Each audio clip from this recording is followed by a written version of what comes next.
दोस्तों, वेदांता लिमिटेड की बात करें तो स्टॉक के अंदर फ्राइडे को हमने एक फ्रेश हाई बनता हुआ दिखा है। लगातार डेली एक नया हाई बन रहा है वेदांता में। अब यहाँ पे इसके बीच में कुछ बड़ी गुड न्यूज निकल के आ रही है जिसको हम एक एक करके समझने की कोशिश करेंगे। तो कोटक ने यहाँ पे अपनी नई रिपोर्ट जारी की है वेदांता को लेकर, और वेदांता को लेकर उनको लगता है कि यह स्टॉक और भी बहुत बेहतर कर सकता है, डीमर्जर के पहले बड़ा धमाका कर सकता है। दूसरी तरफ देखें तो एलआईसी ने यहाँ पे प्रॉफिट बुकिंग कर ली है, अपनी होल्डिंग उन्होंने ट्रिम की है। इसकी जानकारी एक्सचेंज को दी गई है सेबी के रूल्स के तहत। वो क्या है पीछे की वजह उसको भी समझेंगे, और यहाँ पे कुछ नए नोटिस दिए गए हैं एक्सचेंज को। नोटिस के अंदर क्या जानकारी है वो भी समझेंगे। यहाँ पे नई रेटिंग मिली है वेदांता को, वो भी जानेंगे। लेकिन फ्रेंड्स, उससे पहले अगर आप पहली बार हमारे चैनल पे आए तो चैनल को सब्सक्राइब कर दीजिए, एक बेल आइकॉन दबा दीजिए ताकि जब भी नया वीडियो बने पहला नोटिफिकेशन आपको मिले। वीडियो पसंद आए तो लाइक से जरूर कीजिए। चलो फ्रेंड्स, वीडियो स्टार्ट करते हैं। मैं हूं आपका दोस्त एसबी दवे और हमारे अपने चैनल ऑनलाइन कमाई में आपका बहुत बहुत स्वागत है। सबसे पहले वेदांता लिमिटेड के कारोबार की बात करें, 681 पर क्लोजिंग देखने को मिली फ्राइडे को, जहाँ पे 0.78% के आसपास की तेजी। वैसे इंट्राडे में 686 का एक फ्रेश हाई बना देगा। ये नया 52 वीक का हाई बन चुका है। लो जो है वो 363 का है, और आप देख ही सकते हो कि निचले लेवल से स्टॉक ऑलरेडी डबल हो चुका है, काफी बेहतर कर रहा है। इस वजह से इसका मार्केट कैप भी 2.54 लाख करोड़ तक पहुंच गया है। बहुत ही बेहतर तरीके से कंपनी का प्रदर्शन जारी है, और बहुत ही अच्छा डिविडेंड पे आउट करने वाली ये कंपनी है। 7.56% का डिविडेंड पे आउट करती है, और वेदांता लिमिटेड को हाई डिविडेंड पे आउट करने वाली कंपनियों में गिना जाता है प्राइवेट सेक्टर की। काफ़ी अच्छा डिविडेंड देती है, और डिविडेंड के माध्यम से वेदांता में लोगों ने काफ़ी अच्छा पैसा कमाया है। इसका पी रेशो भी 22.33 के आसपास, जो काफ़ी अच्छा है। इसकी परफॉर्मेंस देखें तो लगातार इसने जबरदस्त रिटर्न दिया। पिछले एक सप्ताह में 9.72% के आसपास की जबरदस्त तेजी बन चुकी है। अब 600 के आसपास इसकी प्रॉफिट बुकिंग आई, तो उसके बाद में स्टॉक ने फिर दौड़ना शुरू कर दिया। यहाँ पे 1 मंथ की बात हो, 25.59% के आसपास का जबरदस्त रिटर्न दिया है स्टॉक ने, काफ़ी अच्छी दौड़ लगाया है। 3 मंथ की बात करें, यहाँ पे 42.21% के आसपास की ऑलरेडी तेजी बन चुकी है, और 6 महीने के हिसाब से 52.32% की ज़बरदस्त दौड़ लगाई है स्टॉक ने। और 9 मंथ का अगर रिटर्न देखें तो ये आपको पता चलेगा कि 79.59%, यानी लगभग 80% के आसपास का रिटर्न पिछले 9 महीनों में इसने दे दिया है। बहुत बेहतर कर रहा है, और लगातार स्टॉक में दौड़ जारी है, और आने वाले समय ये इससे भी बेहतर कर सकता है। ब्रोकरेज हाउस इसमें बहुत ज़्यादा बुलिश है। डी मर्जर के पहले बड़ा धमाका कर सकता है स्टॉक। यहाँ पे जो बड़ी अपडेट निकल के आ रही है, वेदांता लिमिटेड ने जो एक्सचेंज को जानकारी, यहाँ पे कमिटी ऑफ डायरेक्टर यानी सीओडी की बोर्ड मीटिंग हुई है सैटरडे 17 जनवरी 2026 को, कल। और इस बोर्ड मीटिंग का जो मकसद है, यहाँ पे देख सकते हो कि फेरो एलॉय कॉर्पोरेशन, ये जो सब्सिडीज कंपनी है वेदांता की, उसके फेवर में यहाँ पे देख सकते हो कि कॉर्पोरेट बैंक गारंटी जारी की गई है। तो देख सकते हो कि यह एक रिलेटेड पार्टी ट्रांजैक्शन है जिसमें लोन फैसिलिटीज है 1725 करोड़ की, उसको लेकर यहाँ पे बैंक गारंटी कंपनी की तरफ से दी गई है। तो यहाँ पे देखिए जो बैंक गारंटी प्रोवाइड की गई है वो कंपनी के नाम देखो, फेरो एलॉयज कॉर्पोरेशन लिमिटेड, जो सब्सिडीज कंपनी है वेदांता की। और यहाँ पे देख सकते हो कि इस बैंक गारंटी के अंदर प्रमोटर और प्रमोटर ग्रुप से कोई संबंध नहीं है, उनका कोई लेना देना नहीं है।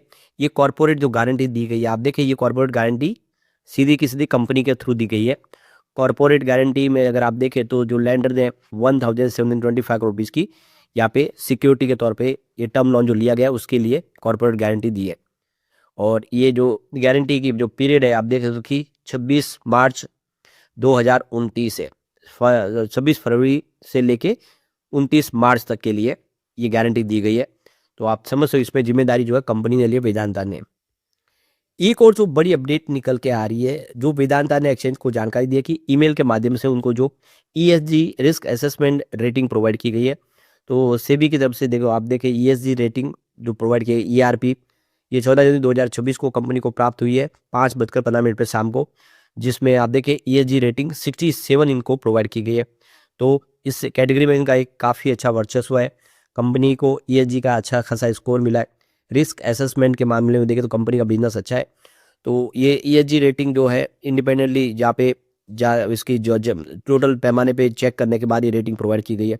तो काफ़ी अच्छी ईएसजी रेटिंग मिली है। तो इससे एक बात समझ में आ रही है कि कंपनी का बिजनेस काफ़ी अच्छा है, और इसके लिए कंपनी आने वाले समय भी बेहतर तरीके से अपने मैनेज करते हुए बिजनेस को आगे बढ़ सकती है। अब यहाँ पे जो बड़ी गुड न्यूज निकल के आ रही है वेदांता लिमिटेड को लेकर, कोटक इंस्टीट्यूट इक्विटी ने अपनी रिपोर्ट जारी की, उन्होंने यहाँ पे पॉजिटिव रुख अपना रखा हुआ है। तो कोटक का मानना है कि बेस और प्रेशियस मेटल में जारी तेजी का सबसे बड़ा फायदा वेदांता को मिल सकता है। इसी आधार पर ब्रोकर ने 16 जनवरी 2024 को अपनी रिपोर्ट में बाय की रेटिंग दी है। तो वेदांता इसमें काफ़ी बुलिश है। इस डीमर्जर के पहले उनको लगता है कि स्टॉक काफ़ी अच्छा कर सकता है। तो ये आप देख सकते हो कि कोटक के मुताबिक वित्त वर्ष 2027 के लिए वेदांता की जो अनुमानित एबिटा है वो करीब 85% का हिस्सा एल्यूमिनियम, जिंक और सिल्वर से आएगा। इससे लगभग 50% एबिटा एल्यूमिनियम से, 20% जिंक से और 15% सिल्वर से मिलने की संभावना है। खास बात यह कि बेस और कीमती धातु इस समय ग्लोबल बाजार में रिकॉर्ड तोड़ हाई पे है। काफ़ी तेजी से इसकी प्राइस बढ़ रही है और मल्टी ईयर हाई के आसपास कारोबार कर रही है, जिसका फायदा वेदांता को देखने को मिलेगा। तो वेदांता ने यहाँ पे अपने नोट में लिखा है कि वित्त वर्ष 2027 तो 28 के दौरान एल्यूमिनियम, जिंक और पावर समेत विभिन्न बिजनेस सेगमेंट में होने वाले कैपेसिटी एक्सपेंशन वेदांता के लिए शेयर प्राइस के लिए अतिरिक्त पॉजिटिव ट्रिगर साबित हो सकता है, यानी इससे शेयर की प्राइस में वृद्धि की संभावना बढ़ सकती है। तो वेदांता अपना जो प्रस्तावित डीमर्जर है उसको लेकर लगभग सभी जरूरी मंजूरी के करीब पहुंच चुके हैं। जल्द ही इसके ऊपर फाइनल डील हो जाएगी और जल्द ही ये अब डीमर्जर पूरा होता हुआ दिखा देगा। कोटक को उम्मीद है कि डीमर्जर की प्रक्रिया मौजूदा वित्त वर्ष की चौथी तिमाही से शुरू हो सकती है, यानी इस साल जो आने वाले जो साल है उसकी चौथी तिमाही से इसका प्रोसेस कंप्लीट शुरू हो जाएगा। मतलब अब देखिए जल्द ही महीने 2 महीनों में ये काम होगा और वित्त वर्ष 2027 की पहली तिमाही तक चरणबद्ध तरीके से पूरा कर लिया जाएगा। यानी आने वाला जो क्वार्टर बने तब तक ये डीमर्जर की प्रक्रिया जो है पूरी हो जाएगी, यानी आने वाले 2 से 3 महीनों 4 महीनों में ये डीमर्जर कंप्लीट हो जाएगा। डीमर्जर के बाद एल्यूमिनियम पावर बिजनेस को ऊंचे वैल्यूएशन मल्टीपल मिलने की संभावना है। दोनों बिजनेस काफ़ी अच्छा करते हुए दिखाई देंगे, जिससे वैल्यू अनलॉकिंग हो सकती है। इसे ध्यान में रखते हुए कोटक ने वेदांता के एबिटा का जो अनुमान है एबिटा का वो फाइनल 2027 के लिए 8.7% और 2028 के लिए 6.9% तक बढ़ा दिया है। तो ये बहुत अच्छी गुड न्यूज है वेदांता के लिए। यहाँ पे एक जो बड़ी अपडेट निकल के आ रही है, life insurance corporation of India यानी LIC ने वेदांता लिमिटेड में अपनी हिस्सेदारी कुछ कम कर ली, अपनी प्रॉफिट बुकिंग कर ली है। तो करीब 7 करोड़ से ज़्यादा उन्होंने शेयर बेच दिए, जिससे उनकी जो हिस्सेदारी थी 6.89% से घट के 4.81% तक आ गई है। तो यह विनिवेश और अप्रैल 2017 से जनवरी 2024 तक चला है। LIC ने सेबी के नियमों के तहत इसकी जानकारी दे दी है। तो इससे स्पष्ट हुआ है कि यहाँ पे देखिए वेदांता के प्रमोटर समूह का हिस्सा नहीं है LIC, और LIC ने अपनी हिस्सेदारी 5% से कम कर ली है।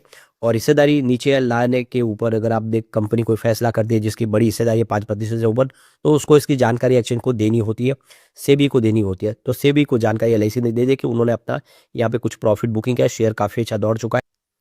तो 5% जिसकी हिस्सेदारी है उसको सेबी के नियमों के तहत इसकी जानकारी बेचने पर देनी होती है मार्केट को, और इसीलिए हिस्सेदारी कम के लिए उन्होंने इसकी जानकारी दे दी।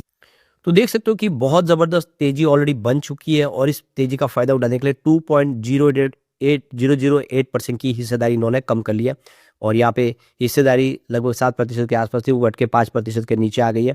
तो यहाँ पे प्रॉफिट बुकिंग हुई है LIC की तरफ से, लेकिन लॉन्ग टर्म फ्यूचर इसका काफ़ी अच्छा लग रहा है। डीमर्जर के बाद भी बेहतर करता हुआ दिखाई दे सकते हैं एक शेयर, क्योंकि आपके पास अगर एक शेयर है तो कंपनी आपको 4 एक्स्ट्रा शेयर और देगी, यानी आपके पास टोटल 5 शेयर होने जा रहे हैं। तो एक मौके का फायदा उठाया जा सकता है इस समय। लेकिन फ्रेंड्स, कोई भी इन्वेस्टमेंट करने से पहले अपने फाइनेंशियल एडवाइजर से एडवाइस ले ले या अपना खुद का रिसर्च करें, क्योंकि मैंने वीडियो आपके एजुकेशनल पर्पज के लिए ही बनाया। वीडियो पसंद आए तो लाइक से जरूर कीजिए और चैनल को सब्सक्राइब कर दीजिए। Thank you friends.